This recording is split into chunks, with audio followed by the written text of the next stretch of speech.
Good afternoon, everybody. Welcome again to a special episode of Friday Drinks. We're out at Rainbow Towers, who are kindly hosting us, and we've got Nedbank sponsoring us, and we've got a guest all the way from Sweden. And this is bound to be very interesting, especially with what they actually do. But before we get into it, because this is their first time in Zimbabwe, maybe Doug, you'd like to just introduce yourself to our audience and what the heck you're doing in Zimbabwe. Good question. I'm wondering myself. No, my name is Douglas Anquist. I work with business development and I focus on helping companies and organizations to try to find funding from mainly the European Union for research and development. So it can, for example, be a company that has a product, it's not ready for market, they need some additional money, €2 million or something, dollars, to take it to the next step so it can go big.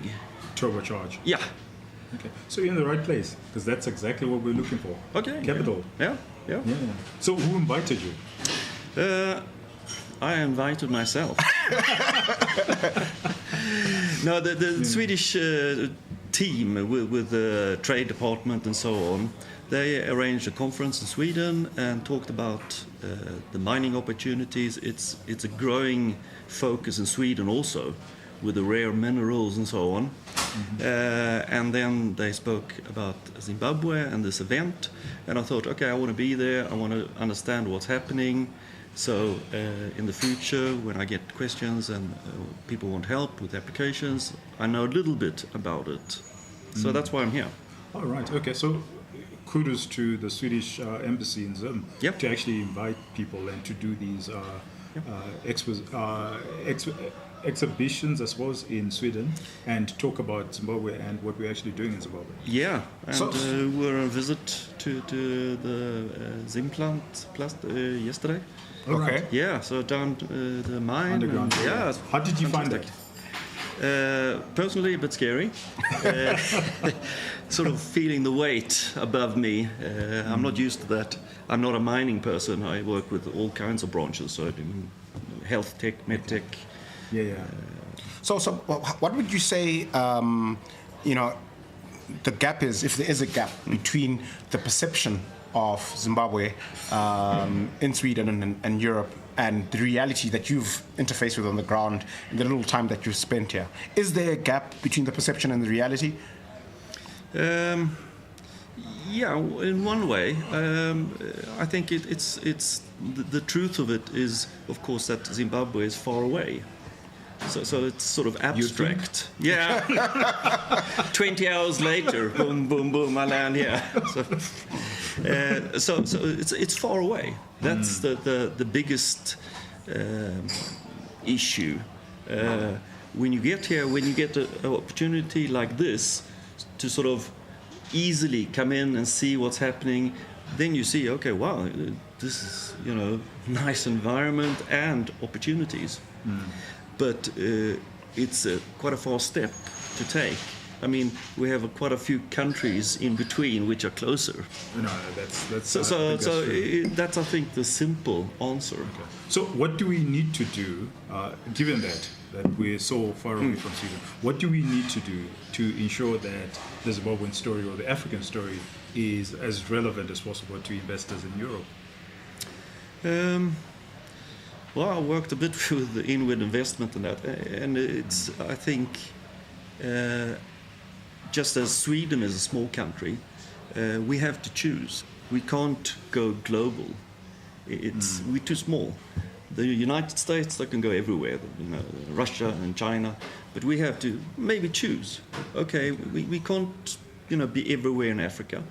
Maybe we have to choose 2 to 3 places and be there. And maybe you have to also think, okay,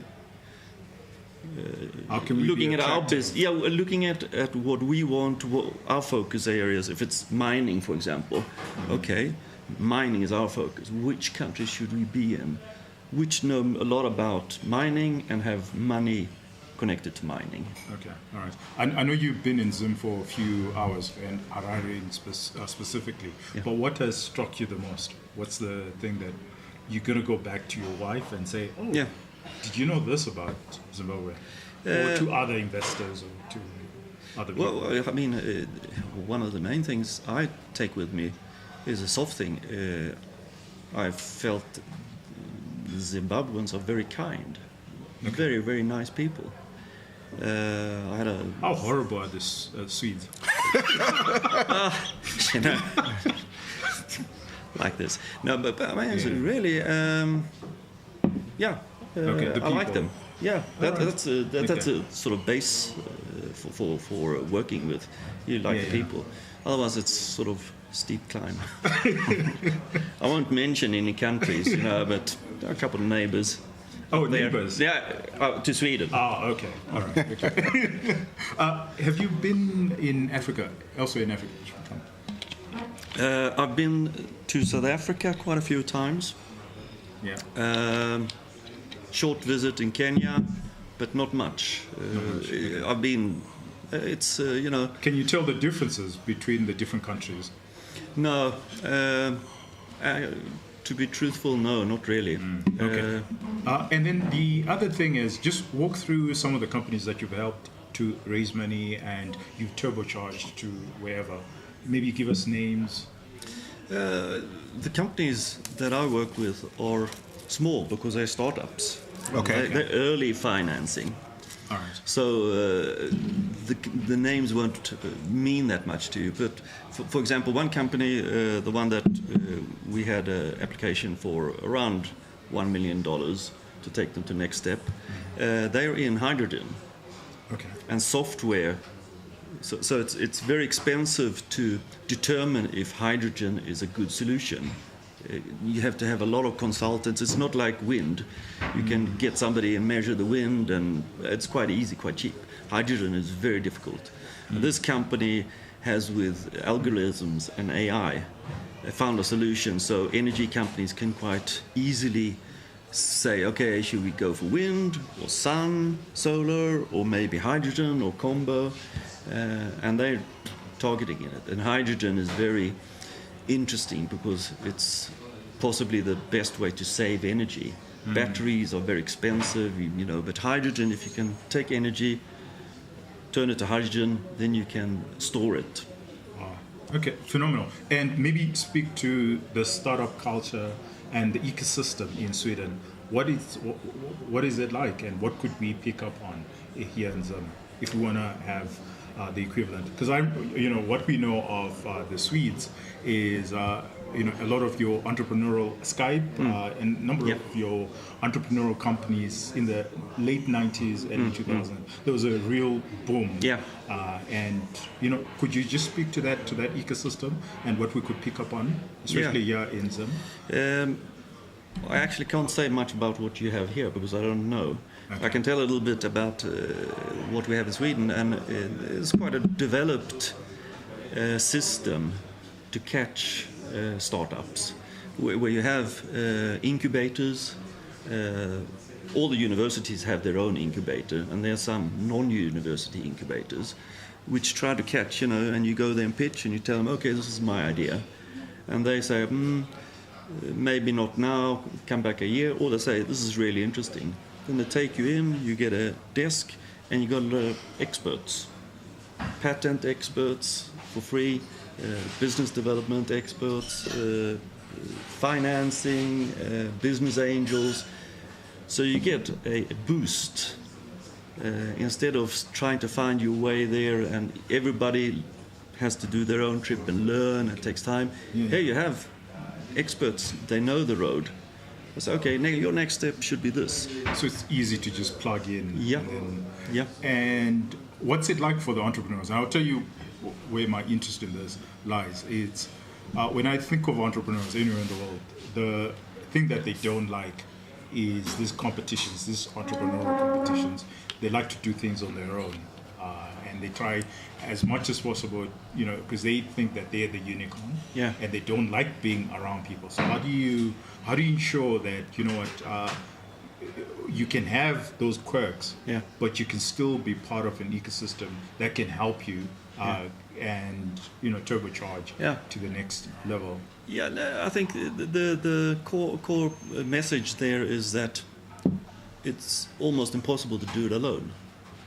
You don't have the scope of knowledge which is required because of different steps. One is the technology. If it's a tech company, you have to, and that usually is what the entrepreneur knows. But then he has to understand markets, and that's a new ball game. How do I differentiate markets?